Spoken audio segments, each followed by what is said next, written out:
Here we are looking at the 10 biggest mistakes on the review for the first semester final. If we look at the review, we got question 12 was one of the 10. These are the 10. So the first one, there's an absolute value here. So we're going to take, there's two things that can happen in an absolute value. One where the thing in the absolute value is positive. And the other one is when the thing in the absolute value is negative. And we're going to add 5 and divide by 2. Distribute the negative.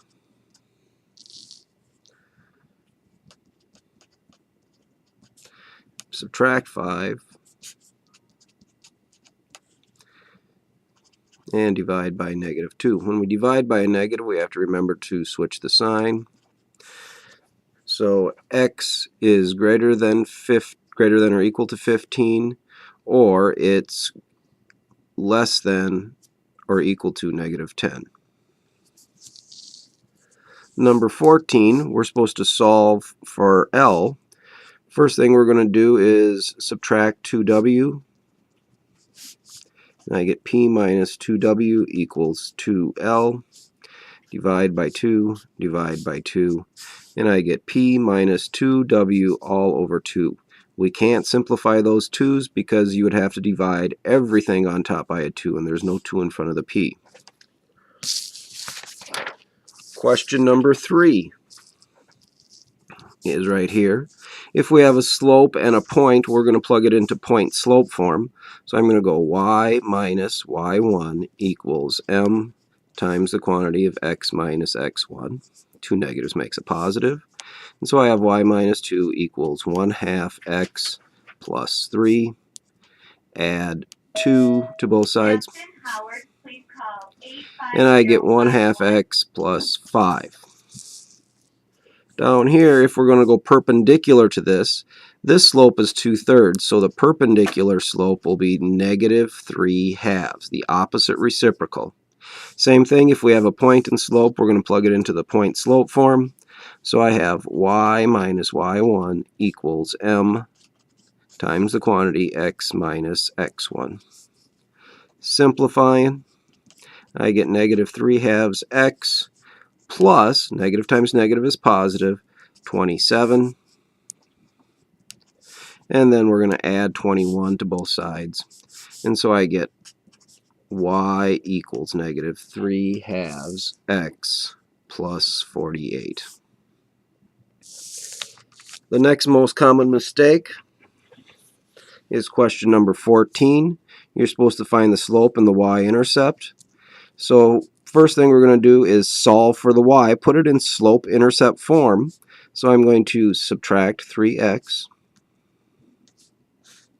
I get -4y equals -3x plus 8. Divide by -4, divide by -4, divide by -4. I get y equals, negative divided by negative is positive, 3/4 minus 2. The slope is the number in front of the x, and the y-intercept is -2. 17 was another common mistake. When we square something, that means to multiply it by itself, so I'm going to write 4x plus 7 times 4x plus 7. Simplifying, because it's binomial times binomial, we have to FOIL. We're going to take the first term times both of them. First times first gives me 16x squared. Outside times outside gives me 28x. Inside times inside gives me 28x. And last times last gives me 49. We can simplify our middle terms, and I get 16x squared plus 56x plus 49.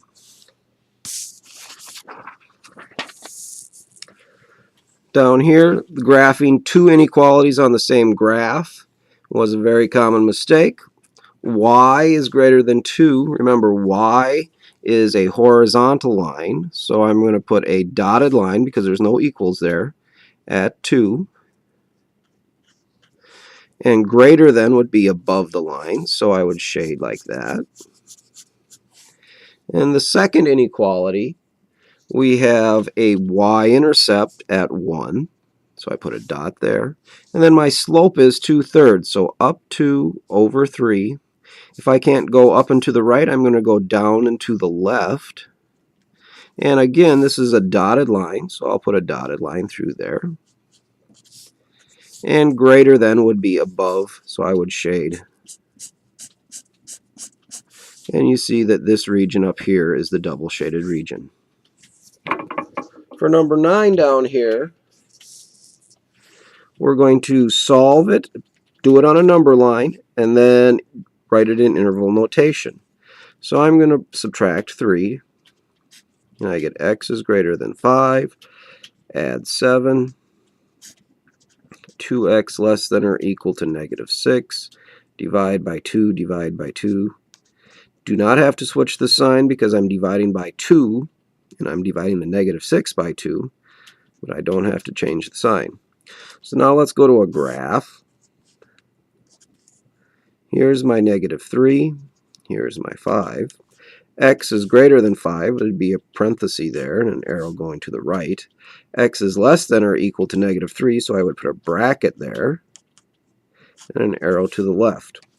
Now the interval notation for that one, since we have an arrow going all the way to the left, we know that goes to -infinity up to -3, bracket there, and over here we have a parenthesis on the 5 going to the right forever is positive infinity. Because it's an or statement, we're going to put a union in here. Union means together with, so this together with that is our answer.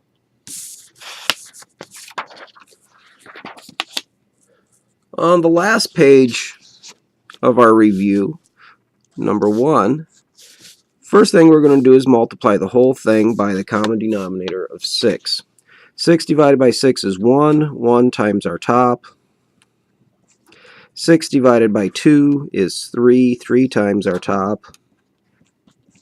Less than or equal to. 6 divided by 3 is 2 times the top.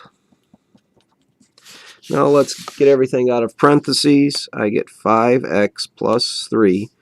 Notice that the negative here comes down, so we need to distribute a -3, gives me -21 and -9x. Over here, 2 times -4 gives me the -8x and positive 18.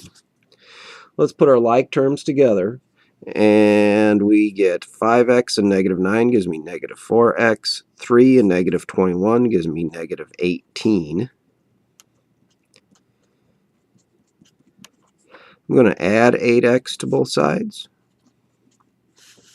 and I'm going to get 4x minus the 18 is less than or equal to 18.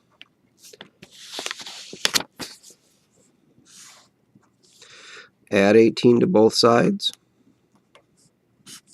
I get 4x is less than or equal to 36.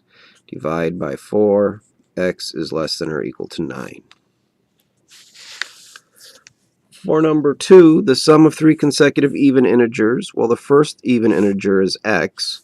Then the one after that would be x plus 2, then x plus 4. And if we're going to find the sum of those, we would add that together. It would be equal to 312. Simplifying, I get 3x plus 6 equals 312 minus the 6.